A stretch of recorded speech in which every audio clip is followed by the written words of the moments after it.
Welcome to G3 media. ముందుగా headlines చూద్దాం. Indonesia అధ్యక్ష భవనంలో ప్రధాని మోదీకి ఘన స్వాగతం. జకార్తాలో మోదీకి అధ్యక్షుడు ప్రభావ్ ఆత్మీయ స్వాగతం. భారత్ ఇండోనేషియా సంబంధాలపై కీలక చర్చలకు శ్రీకారం. ఇండో పసిఫిక్ భాగస్వామ్యంపై మోదీ కీలక సమావేశాలు. హస్తకళల ఉత్సవంలో కళాకారులను ప్రోత్సహించిన పవన్. కొండపల్లి బొమ్మలు కొనుగోలు చేసి కళాకారులకు ప్రోత్సాహం. సంప్రదాయ హస్తకళల పరిరక్షణకు కట్టుబడిన పవన్ కళ్యాణ్. గ్రామీణ కళాకారులకు మార్కెట్ కల్పిస్తామన్న పవన్. ఎల్జీ కేం ప్రతినిధులతో పెట్టుబడులపై చర్చించిన లోకేష్. ఏపీ పెట్టుబడులపై దక్షిణ కొరియాలో లోకేష్ కీలక భేటీ. కాకినాడలో భారీ ప్రాజెక్టులకు ఎల్జీ కేంతో చర్చలు. ఏపీలో పరిశ్రమల ఏర్పాటుకు పూర్తి సహకారమన్న లోకేష్. రంగారెడ్డి కార్యవర్గ సమావేశంలో రామచందర్ దిశానిర్దేశం. బూత్ స్థాయిలో పార్టీ బలోపేతానికి రామచందర్ పిలుపు. ప్రజా సమస్యలపై పోరాడాలని బీజేపీ శ్రేణులకు సూచన. కేంద్ర పథకాలను ప్రజల్లోకి తీసుకెళ్లాలన్న రామచందర్.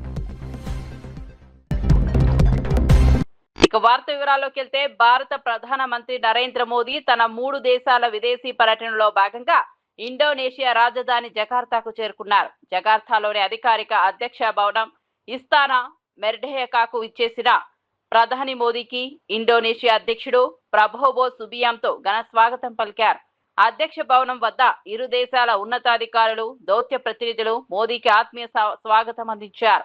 భారత్ ఇండోనేషియా ద్వైపాక్షిక సంబంధాలు, వాణిజ్యం, పెట్టుబడులు, రక్షణ, సముద్ర భద్రత, సాంకేతిక రంగాల్లో సహకారాన్ని మరింత బలోపేతం చేయడంపై ఈ పర్యటనలో కీలక చర్చలు జరగనున్నాయి. ఇండో పసిఫిక్ ప్రాంతంలో వ్యూహాత్మక భాగస్వామ్యాన్ని మరింత విస్తరించడంపై కూడా ఇరు దేశాల మధ్య చర్చ జరిగే అవకాశం ఉంది.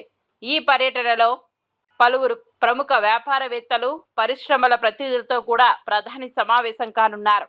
భారతీయ సమాజ ప్రతినిధులతో ప్రత్యేక సమావేశం కూడా ఏర్పాటు చేశారు. ఈ పర్యటన 2 దేశాల మధ్య స్నేహ బంధాలను మరింత బలోపేతం చేస్తుందని అధికారులు ఆశాభావం వ్యక్తం చేస్తున్నారు. Higher Education and Science, Secretary of Cabinet.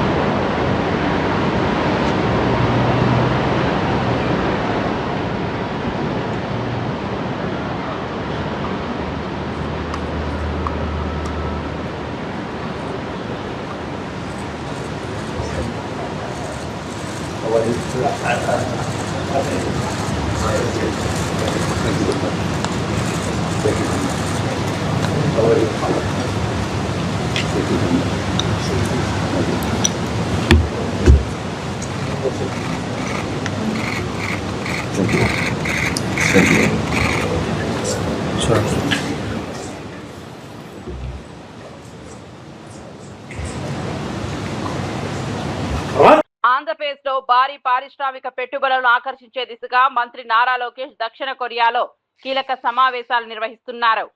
సియోల్లో LG Chem global strategy centre president Yunjo కోహ్తో సమావేశమైన ఆయన కాకినాడ పోర్ట్ సమీపంలో పాలిస్టైరిన్ తయారీ కేంద్రం ఏర్పాటు చేయాలని కోరారు. అలాగే మూలపేటలో ప్రపంచ స్థాయి నాఫ్తా క్రాకర్ ప్రాజెక్టు ఏర్పాటు చేయాలని విజ్ఞప్తి చేశారు. ఎలక్ట్రిక్ వాహనాలు, బ్యాటరీ పవర్ స్టోరేజ్ కోసం సమీకృత క్యాథోడ్ యాక్టివ్ మెటీరియల్ సెల్ తయారీ కేంద్రాల స్థాపనపై కూడా చర్చించారు.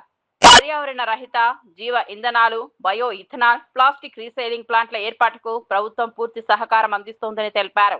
రాష్ట్ర ప్రభుత్వం రూపొందించిన పెట్టుబడి ప్రతిపాదనలను పరిశీలించిన అనంతరం ఉన్నత స్థాయి బృందంతో చర్చించి నిర్ణయం తీసుకుంటామని ఎల్జీ కేం ప్రతినిధులు వెల్లడించారు. ఈ సమావేశం ఆంధ్రప్రదేశ్ కు భారీ పెట్టుబడులు తీసుకురావడంలో కీలకంగా మారే అవకాశం ఉందని అధికారులు భావిస్తున్నారు.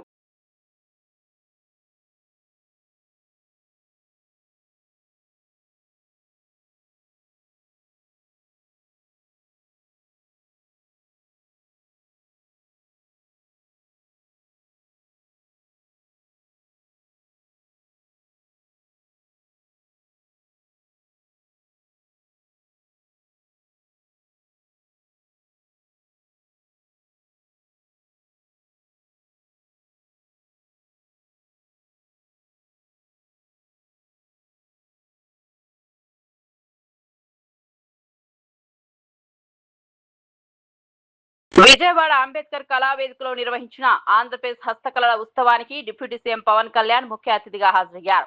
కార్యక్రమంలో మాట్లాడిన కార్యక్రమంలో ఏర్పాటు చేసిన వివిధ హస్తకళల స్టాళ్లను ఆయన సందర్శించి కళాకారులతో ముచ్చటించారు. కొండపల్లి ఎటికొప్పాక బొమ్మలను ఆసక్తిగా పరిశీలించి వాటి ప్రత్యేకతను తెలుసుకున్నారు. స్థానిక కళాకారులు తయారు చేసిన వైకుంఠపాలి ఆటను కొనుగోలు చేసి వారిని ప్రోత్సహించారు. ఒక స్టాల్లో తన ఫోటోలు ప్రదర్శించిన తీరు చూసి సరదాగా స్పందించడం అక్కడున్న వారిని ఆకట్టుకుంది. అమెరికా తీసుకెళ్లారండి. రాఖరాణి గారు అమెరికా తీసుకెళ్లారు. మా నమస్తే అన్నమ్మా, మీరు మీ ద్వారా నేను అమెరికా మార్చేసి అన్ని తిప్పేశారు మేడం.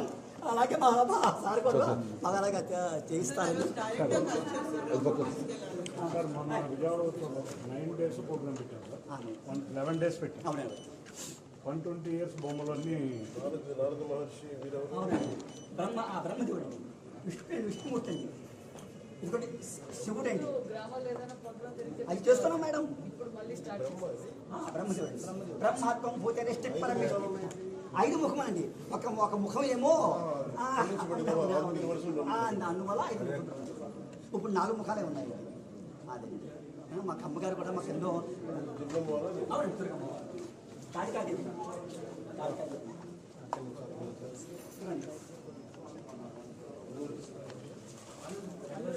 అల్లూరు సీతారామరాజు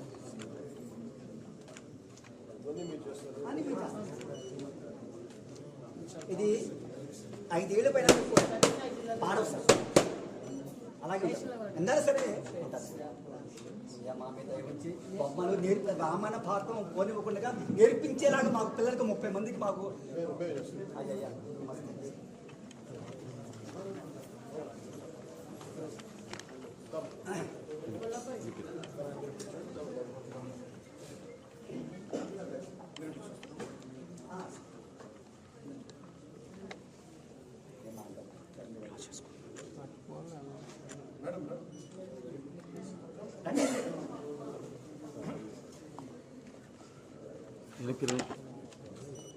ప్రభుత్వ సలహాదారు మాజీ ఎంపీ వి హనుమంతరావు గాంధీ భవన్ లో నిర్వహించిన మీడియా సమావేశంలో బీసీ సంక్షేమం అభివృద్ధికి సంబంధించిన పలు కీలక అంశాలను వివరించారు. బీసీ వర్గాల సామాజిక ఆర్థిక అభివృద్ధికి ప్రభుత్వం ప్రత్యేక ప్రాధాన్యమిస్తోందని తెలిపారు.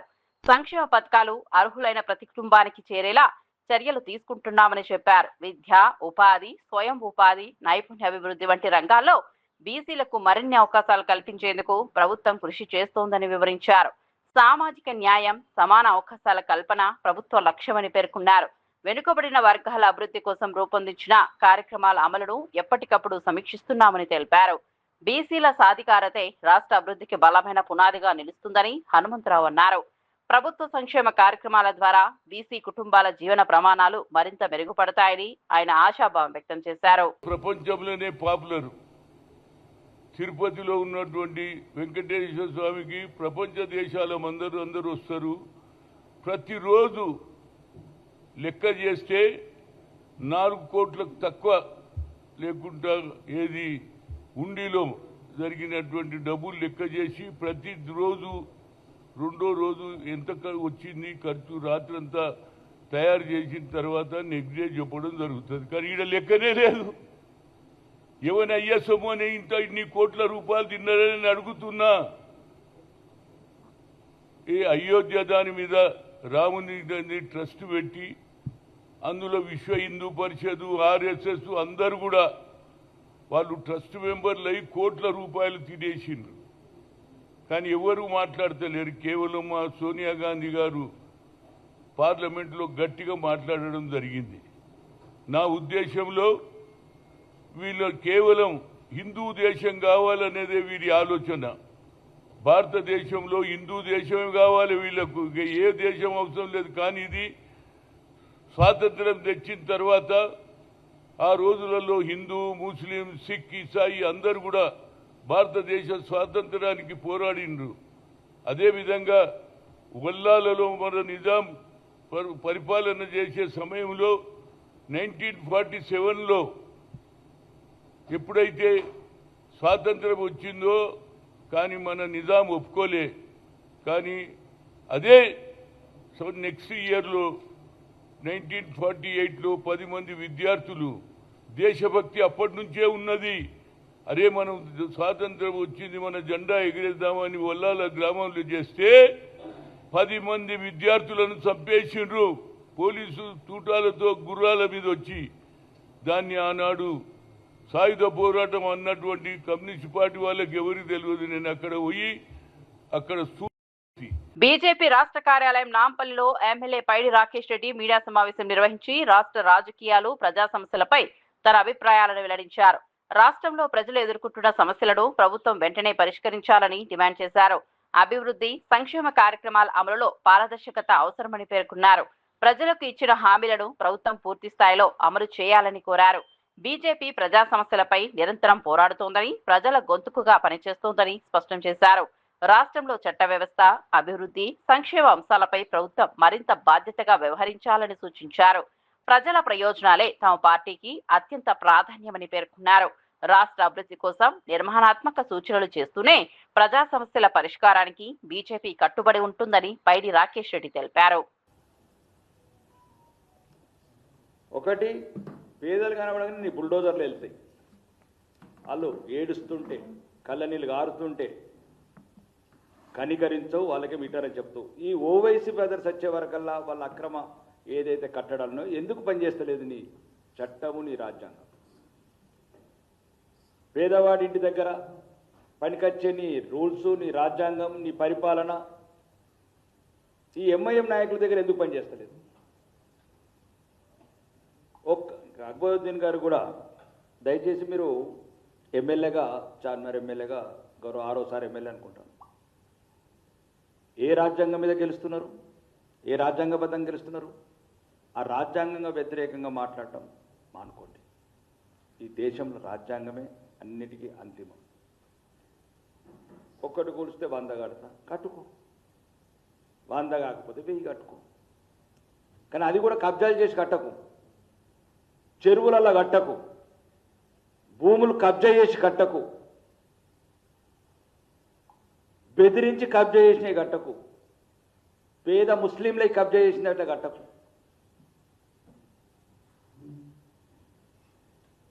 కాబట్టి అక్బరుద్దీన్ గారు కూడా చెప్తున్నాను, బెదిరించడం మానుకో. ఇంకా బెదిరింపు రాజకీయాలకు కాలం చెల్లింది. మీ గతమంతా బెదిరింపు, ఈ రాజ్యాంగ విరుద్ధంగా మాటలు, న్యాయస్థానాలను బెదిరించడం, ప్రభుత్వ అధికారులను బెదిరించడం, ప్రభుత్వంలో ఉన్న ముఖ్యమంత్రిని, మంత్రులను బెదిరించడం, అది తగ్గించుకో. ఇక ఈ దేశంలో ఒకటే చెప్తున్నాం ఇప్పటికి కూడా ఈ ముఖ్యమంత్రి గారికి, ఒకవేళ నువ్వు నిజంగా ఇక్కడ అందరినీ సమానమే చూసేది ఉంటే ఇమ్మీడియట్లీ ఎక్కడైతే ఎఫ్టీఎల్ లిమిట్స్ దాటి ఏదైతే ఫాతిమా కాలేజ్ ఉందో దాని మీద చర్యలు తీసుకోండి. న్యాయస్థానం కోరుతున్న ఏవైతే ఇన్ఫర్మేషన్ ఉందో ఆ ఇన్ఫర్మేషన్ ఇవ్వండి. ఇప్పటికీ చాలాసార్లు చెప్పారు, 2 సంవత్సరాల క్రితం నుంచి ఈ సబ్జెక్ట్ డిస్కషన్ అవుతుంది. ఇంతకుముందు రంగనాథ్ గారు ప్రెస్ మీట్ కూడా పెట్టి చెప్పారు, మేము విద్యా సంవత్సరం మధ్యలో ఉంది, ఈ విద్యా సంవత్సరం అయిపోగానే సరైన చర్యలు తీసుకుంటామని. ఏమైంది రంగనాథ్ గారు? 3 విద్యా సంవత్సరాలు అయిపోతుంది, పనిచేయట్లేదా చట్టం? అంటే ఓన్లీ పేదలు, హిందువుల మీద, పేద ముస్లింల మీద, లేదు సామాన్యుల మీదనే బుల్డోజర్లు పనిచేస్తాయా? నీకు మీ ముఖ్యమంత్రి గారికి ఆ అర్థనాదాలు అంటే సైకోయిజం సంతృప్తి అవుతుందా? ఈరోజు చెప్తున్నాం ముఖ్యమంత్రి గారికి, దయచేసి ఈ 2 విధానాల పరిపాలన మానేయ హైదరాబాద్లో. హిందూ దేవుళ్లు పీఠాధిపతులపై చేసిన వ్యాఖ్యలను ఎమ్మెల్యే కోటంరెడ్డి శ్రీధర్ రెడ్డి తీవ్రంగా ఖండించారు. ప్రశ్న జోసెఫ్ రావణ్ చేసిన వ్యాఖ్యలను సమర్థించడం ఎలా సమంజసమని మాజీ ముఖ్యమంత్రి వైఎస్ జగన్ ను ప్రశ్నించారు. దేవుణ్ణి నమ్మడం లేదా నమ్మకపోవడం వ్యక్తిగత విషయమని, కానీ ఆరాధ్య దైవాలను, మత విశ్వాసాలను కించపరిచే హక్కు ఎవరికీ లేదని స్పష్టం చేశారు.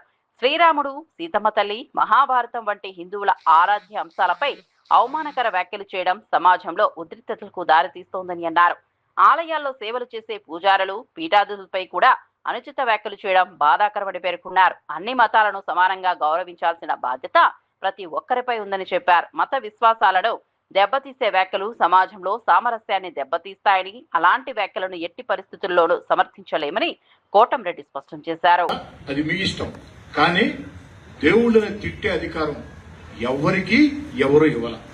దేవుళ్ళని నమ్ముతారా నమ్మరా అన్నది మీ ఇష్టం, కానీ దేవుళ్ళని ఉచ్చ నీచాలు మరిచి తిట్టే అధికారం, ఓ మత విశ్వాసాన్ని దెబ్బతీసే అధికారం మీకు ఎవరిచ్చారని చెప్పని ఈ మేధావుల ముసుగులో ఉన్నటువంటి మేతగాళ్ళని అడుగుతూ ఉన్నా.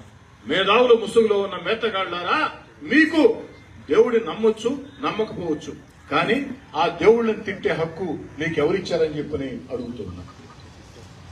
ఆ మత విశ్వాసాలని దెబ్బతీసే హక్కు మీకు ఎవరిచ్చారని చెప్పని అడుగుతూ ఉన్నా. మరి అలాంటి వ్యక్తుల్ని జగన్మోహన్ రెడ్డి గారు మీరు ఎలా సమర్థిస్తారు, మీరు ఎలా వెనకేసుకొస్తారు? ఒక్కసారి సూటిగా స్పష్టంగా సమాధానం చెప్పాలని జగన్మోహన్ రెడ్డి గారిని కోరుతూ ఉన్నా. జగన్మోహన్ రెడ్డి గారు ఒక పక్క హే రామ్ అంటావు, మరో పక్క ప్రశ్న జోసెఫ్ రావణ్ని సమర్థిస్తావు. ఏమైంది జగన్ గారు మీకు? జగన్ గారు మీకేమైంది? ఒక పక్క హే రామ్ అంటూ మరో పక్క ప్రశ్న జోసెఫ్ రావణ్ని సమర్థిస్తున్నావే, ఏమైంది జగన్ గారు మీకు? బాధతో అడుగుతూ ఉన్నా ఏమైంది మీకు? మీరు ఎలా సమర్థిస్తారు? వాడు మాట్లాడిన మాటలు విన్నారా? ప్రశ్న జోసెఫ్ రావణ్ బంగ్లాదేశ్ లో ఉండే హిందువుల్ని లేకి ఆ తర్వాత మాట్లాడటం నా వల్ల కావడం మీకే చూపిస్తా. ఇక్కడ వాడు మాట్లాడిన మాటలు. ఈ యొక్క పవిత్ర భారతదేశంలో శ్రీరామచంద్రుణ్ణి ఆరాధ్య దైవంగా భావించే శ్రీరామచంద్రుణ్ణి, సీతమ్మ తల్లిని, మన ఇతిహాసాలైనటువంటి మహాభారతాన్ని నీచాతి నీచంగా ఘోరాతి ఘోరంగా ఆ యొక్క జోసెఫ్ రావణ్ మాట్లాడితే అలాంటి వ్యక్తిని మీరు ఎలా సమర్థిస్తారు? ఏదైతే హిందూ ధర్మాన్ని కాపాడు నగర పాలక సంస్థ కమిషనర్ గా బాధ్యతలు స్వీకరించిన భవానీ ప్రసాద్ నగర అభివృద్ధికి ప్రజల సహకారం ఎంతో అవసరమని తెలిపారు. నగరంలో పారిశుద్ధ్యం, స్వచ్ఛత, మౌలిక సదుపాయాల మెరుగుదలకు ప్రజలు భాగస్వాములు కావాలని కోరారు. అందరి సమిష్టి సహకారంతో కడప కార్పొరేషన్ ను ఆదర్శ నగరంగా తీర్చిదిద్దేందుకు కృషి చేస్తామని చెప్పారు. నగరంలోని పలు సమస్యలను దశల వారీగా పరిష్కరించి అభివృద్ధికి కొత్త దశ చూపుతామని హామీ ఇచ్చారు. పారిశుద్ధ్య కార్మికుల సేవలను ప్రతి ఒక్కరూ గౌరవించాలని, పరిశుభ్రత పరిరక్షణలో ప్రజలు తమ బాధ్యతను నిర్వర్తించాలని విజ్ఞప్తి చేశారు. ఓటు హక్కు ప్రతి పౌరుడి ప్రాథమిక హక్కు అని గుర్తు చేస్తూ అర్హులైన ప్రతి ఒక్కరూ తప్పనిసరిగా ఓటు నమోదు చేసుకోవాలని సూచించారు. ప్రజల భాగస్వామ్యంతోనే సమర్థవంతమైన పాలన సాధ్యమవుతుందని, నగర అభివృద్ధికి ప్రతి ఒక్కరి సహకారం అవసరమని కమిషనర్ భవానీ ప్రసాద్ పేర్కొన్నారు. దీని యొక్క కాన్సెప్ట్ అర్హత కలిగిన ప్రతి ఒక్కరికి ఓటు అర్హత కల్పించాలి. అదేవిధంగా ఇన్ఎలిజిబుల్ ఓటర్స్ను తీసేసి one kind of purification of voter list లాంటిది. సో ప్రజలందరూ కూడా ఎవరు కూడా కన్ఫ్యూజ్ కావాల్సినటువంటి అవసరం లేదు. బిఎల్ఓస్, మన మున్సిపల్ సిబ్బంది మీ వద్దకు వస్తారు. వచ్చినప్పుడు తగిన సమాచారాన్ని ఇచ్చి సహకరించాలి. మీకు ఏదైనా డౌట్ ఉన్నా మేము ఎక్స్ప్లెయిన్ చేస్తాము. అదేవిధంగా ఎస్ఏఆర్ చేసుకుంటే ఉపయోగాలు, ఎస్ఏఆర్ చేసుకోకపోతే నష్టాల గురించి కూడా వివరిస్తాము. దయచేసి అందరూ కూడా ఎస్ఏఆర్కి సహకరించాలి. ఎవరికి ఎటువంటి అనుమానం ఉన్నా మీరు మీ బిఎల్ఓస్ని కానీ లేదా మీ పరిధిలో ఉన్నటువంటి సచివాలయాల్లో కానీ వెళ్ళి సచివాలయ సిబ్బందిని అడిగి, ఎందుకంటే వాళ్ళందరూ కూడా ట్రైనప్ చేసాము. అదేవిధంగా వివిధ మాధ్యమాల ద్వారా కూడా ప్రచారం చేయడం జరిగింది. అదేవిధంగా మీడియా కూడా కథనాలు ప్రచారం, ప్రింట్ అయింది, ఎలక్ట్రానిక్ మీడియాలో కూడా కథనాలు ప్రచురించడం జరిగినది. కాబట్టి సమాచారాన్ని తెలుసుకొని కడప ప్రజలు వివేకవంతులై ఎస్ఆర్ సహకరించి పర్సంటేజ్ మంచిగా చేసుకొని అంగన్వాడీ కేంద్రాలు అందుబాటులో లేని ప్రాంతాల్లో చిన్నారులకు మెరుగైన సేవలు అందించేందుకు తెలంగాణ ప్రభుత్వం మొబైల్ అంగన్వాడీ కేంద్రాలను ప్రారంభించింది. ఈ కార్యక్రమాన్ని మంత్రి సీతక్క ప్రారంభించి మాట్లాడారు. ఉపాధి కోసం హైదరాబాద్ కు వచ్చే వలస కార్మికుల పిల్లలకు ఈ మొబైల్ అంగన్వాడీ వాహనాలు ఎంతో ఉపయోగపడతాయని తెలిపారు. సాధారణ అంగన్వాడీ కేంద్రాల్లో అందించే అన్ని సేవలను మొబైల్ కేంద్రాల్లో కూడా అందుబాటులోకి ఉంచుతామని చెప్పారు. చిన్నారులకు పోషకాహారం, ఆరోగ్య పరీక్షలు, టీకాలు, ప్రీ స్కూల్ విద్య, ఆటల ద్వారా నేర్చుకునే అవకాశాలు కల్పిస్తున్నట్లు వివరించారు. వలస కుటుంబాల పిల్లలు విద్యకు, పోషకాహారానికి దూరం కాకుండా ప్రభుత్వం ఈ వినూత్న కార్యక్రమాన్ని చేపట్టిందన్నారు.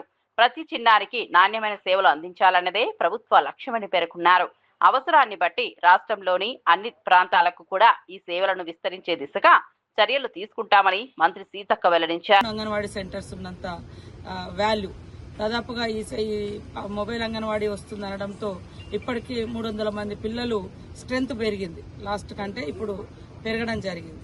కాబట్టి అంగన్వాడీ సెంటర్స్లలో ఎట్లయితే గర్భిణీ స్త్రీలకు, పిల్లలకు, బాలింతలకు మరి ఎట్లా పోషకాహారాలు అందిస్తూ మరి పిల్లలకు కావాల్సినటువంటి ప్రైమరీ ఎడ్యుకేషన్ కానీ ఇవన్నీ ఎట్లా ఇస్తామో ప్రీ ఎడ్యుకేషన్ అట్లనే ఇక్కడ మరి మనము ఈ అంగన్వాడీ సెంటర్ ద్వారా హైదరాబాద్ చుట్టుపక్కల ఉన్నటువంటి స్లమ్ ఏరియాలలో కానీ ఇండస్ట్రియల్ ఏరియాలో వలస కూలీల కోసం, వలస కార్మికుల కోసము మరి ఏర్పాటు చేయడం జరిగింది. తద్వారా పిల్లలకు ఒక పౌష్టికాహారాన్ని అందించిన వాళ్ళమైతాం. తర్వాత ఎడ్యుకేషన్ కూడా ప్రీ ప్రైమరీ ఎడ్యుకేషన్ కూడా అందిస్తూ ఉంటాం.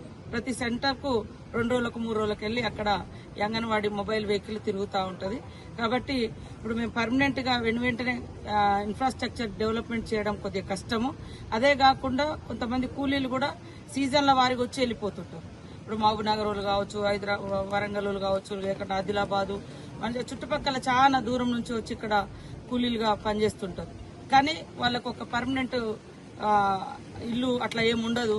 తర్వాత పనులు లేనప్పుడు మళ్ళీ వెళ్ళిపోతూ ఉంటారు.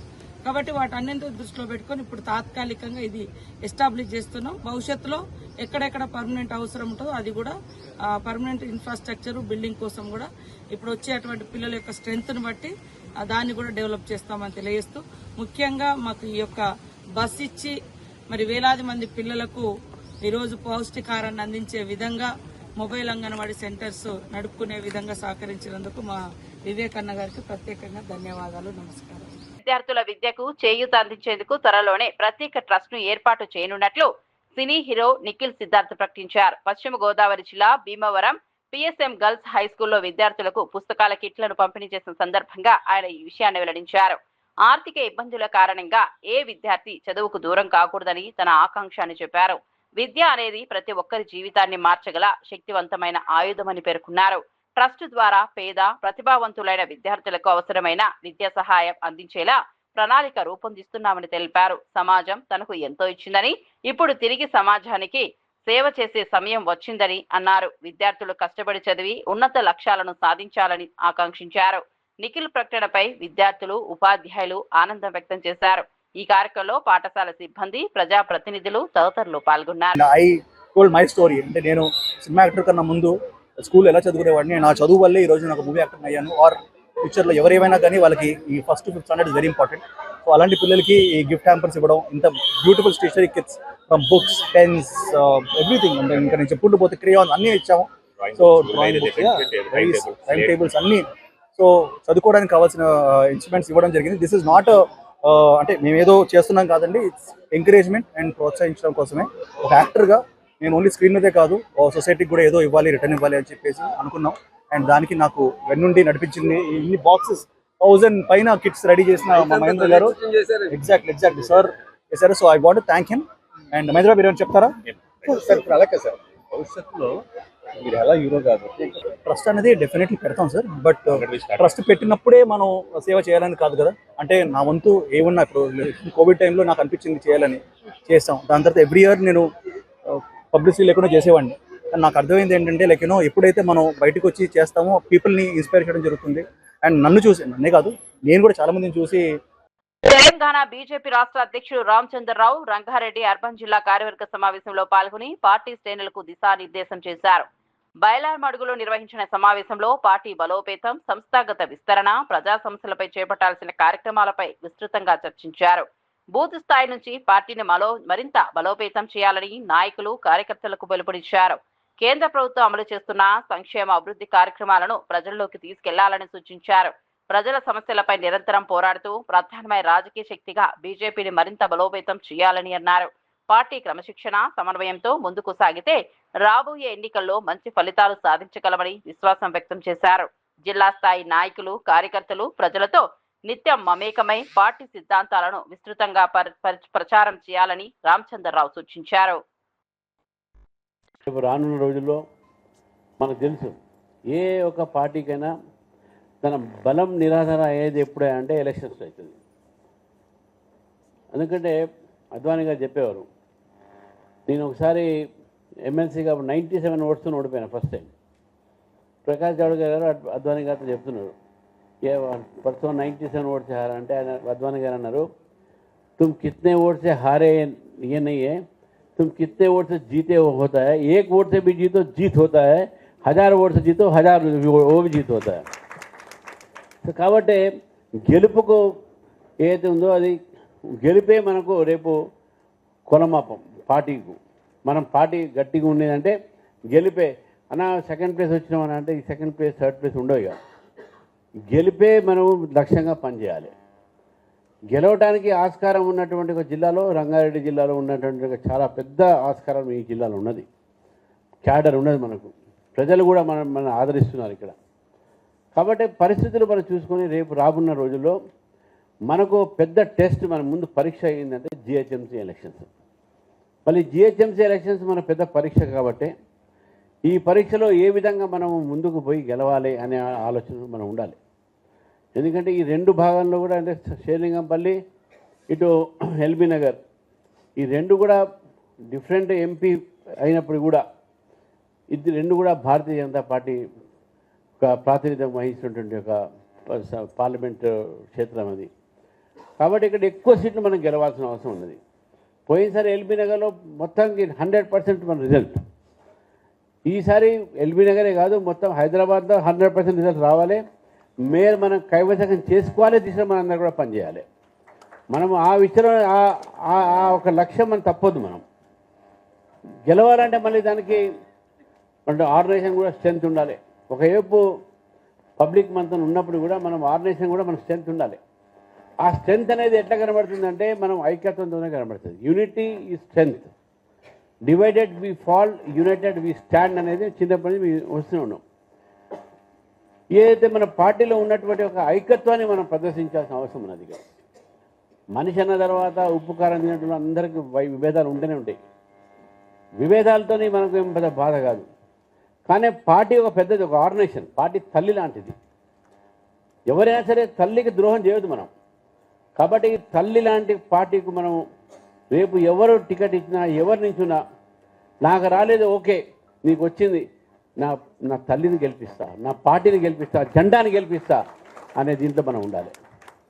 దయచేసి ఆ దిశలో మనం పనిచేయాల్సిన అవసరం ఉంది. రాజకీయాలు అడగడంలో తప్పేం లేదు. రాజకీయ ఆకాంక్ష ఉంటేనే మనం రాజకీయాలు వచ్చినాం. కానీ అందరి యొక్క ఆకాంక్షలు నెరవేరవు ఇక్కడ. కానీ పార్టీ యొక్క లార్జర్ ఇంట్రెస్ట్ ఇది కేవలం ఒక మున్సిపల్ ఎలక్షన్స్, దీని తర్వాత అసెంబ్లీ ఉంటుంది, దీని తర్వాత పార్లమెంట్ ఉంటుంది, మళ్ళీ దీని తర్వాత రూరల్ సైడ్ జెడ్పీటీసీలు ఉంటాయి, ఎంపీటీసీలు ఉంటాయి. సో రాజకీయాల్లో అనేకమైన కొంతమందికి కాంటెస్ట్ చేయాల్సిన ఇంట్రెస్ట్ ఉంటుంది, కానీ పార్టీలో కట్టి పనిచేయాలని ఇంట్రెస్ట్ ఉంటుంది. మరి అటువంటి ఒక ఏదైతే మన క్షేత్రం ఉంది కాబట్టి ఆ దిశలో మనం పనిచేయాల్సిన ఆలోచించాల్సిందిగా మీ అందరినీ కోరుతా ఉన్నాను. రెండో విషయం ఏంటంటే కార్యక్రమాలు మనం తప్పకుండా చేయాలి. కార్యక్రమాలు ఏదో ముక్కుముడిగా చేయడం కాదు. ఇది ఫార్మాలిటీగా ఏదో చెప్పారు, రాష్ట్రం నుంచి వచ్చింది, మనం పోతున్నాం, రిప్రజెంటేషన్ ఇస్తున్నాం, వస్తున్నాం, ఇది కాదు. ఒకప్పుడు భారతీయ జనతా పార్టీ అంటే భారతీయ జనతా పార్టీ స్ట్రీట్స్ మీద కనబడేది.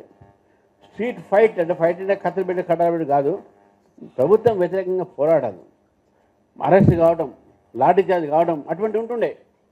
జైలుకు ఇప్పుడు జైలు అంటే పోలీస్ స్టేషనే, అప్పుడు జైలు అంటే మన ముషీరాబాద్ వేసేది. ఇప్పుడు ముషీరాబాద్ చెంచగడ ఒకటే ఉంది, ఆ ముషీరాబాద్ గాంధీ హాస్పిటల్ ఉంది. అప్పుడు వైనాడు విపత్తు నేపథ్యంలో కేంద్ర ప్రభుత్వం పాత్రపై కేంద్ర మంత్రి సురేష్ గోపి కీలక వ్యాఖ్యలు చేశారు. విపత్తు సమయంలో బాధితులకు సహాయం అందించడం, అదనపు బలగాలను కోరడం వంటి బాధ్యతలు ప్రధానంగా రాష్ట్ర ప్రభుత్వానివేనని స్పష్టం చేశారు. సమైక్య విధానం ప్రకారం రాష్ట్ర ప్రభుత్వం లేదా విపత్తు నిర్వహణ అధికారులు అధికారికంగా అభ్యర్థిస్తేనే కేంద్ర ప్రభుత్వం నేరుగా జోక్యం చేసుకుంటుందని తెలిపారు. ప్రజలకు సహాయం చేయడం కేవలం సేవ మాత్రమే కాదు, ప్రభుత్వాల ప్రాథమిక బాధ్యత అని కూడా అన్నారు. రాష్ట్ర ప్రభుత్వం తన అవసరాలను గుర్తించి అదనపు సహాయం లేదా బలగాల కోసం అభ్యర్థిస్తే కేంద్రం అన్ని విధాలా సహకరించడానికి సిద్ధంగా ఉందని భరోసా ఇచ్చారు. విపత్తు సమయంలో కేంద్రం రాష్ట్రం పరస్పర స్వయంతో పనిచేయడం అత్యంత అవసరమని పేర్కొన్నారు. బాధితులకు వేగంగా సహాయం అందేలా ప్రభుత్వాల మధ్య సమన్వయం మరింత బలోపేతం కావాలని సురేష్ గోపి సూచించారు. Only thing is we have the cooperative federalism structures intact, so we cannot penetrate. But if the state government feels, if the disaster management feels that there are inadequacies, then definitely we will be roped in. Indonesia అధ్యక్ష భవనంలో ప్రధాని మోదీకి ఘన స్వాగతం. జకార్తాలో మోదీకి అధ్యక్షుడు ప్రభావ్ ఆత్మీయ స్వాగతం. భారత్ ఇండోనేషియా సంబంధాలపై కీలక చర్చలకు శ్రీకారం. ఇండో పసిఫిక్ భాగస్వామ్యంపై మోదీ కీలక సమావేశాలు. హస్తకళల ఉత్సవంలో కళాకారులను ప్రోత్సహించిన పవన్. కొండపల్లి బొమ్మలు కొనుగోలు చేసి కళాకారులకు ప్రోత్సాహం. సంప్రదాయ హస్తకళల పరిరక్షణకు కట్టుబడిన పవన్ కళ్యాణ్. గ్రామీణ కళాకారులకు మార్కెట్ కల్పిస్తామన్న పవన్. ఎల్జీకేఎం ప్రతినిధులతో పెట్టుబడులపై చర్చించిన లోకేష్. ఏపీ పెట్టుబడులపై దక్షిణ కొరియాలో లోకేష్ కీలక భేటీ. కాకినాడలో భారీ ప్రాజెక్టులకు ఎల్జీకేఎంతో చర్చలు. ఏపీలో పరిశ్రమల ఏర్పాటుకు పూర్తి సహకారమన్న లోకేష్. రంగారెడ్డి కార్యవర్గ సమావేశంలో రామచందర్ దిశానిర్దేశం. బూత్ స్థాయిలో పార్టీ బలోపేతానికి రామచందర్ పిలుపు. ప్రజా సమస్యలపై పోరాడాలని బీజేపీ శ్రేణులకు సూచన. కేంద్ర పథకాలను ప్రజల్లోకి తీసుకెళ్లాలన్న రామచందర్. మరిన్ని అప్డేట్స్ కోసం చూస్తూనే ఉండండి.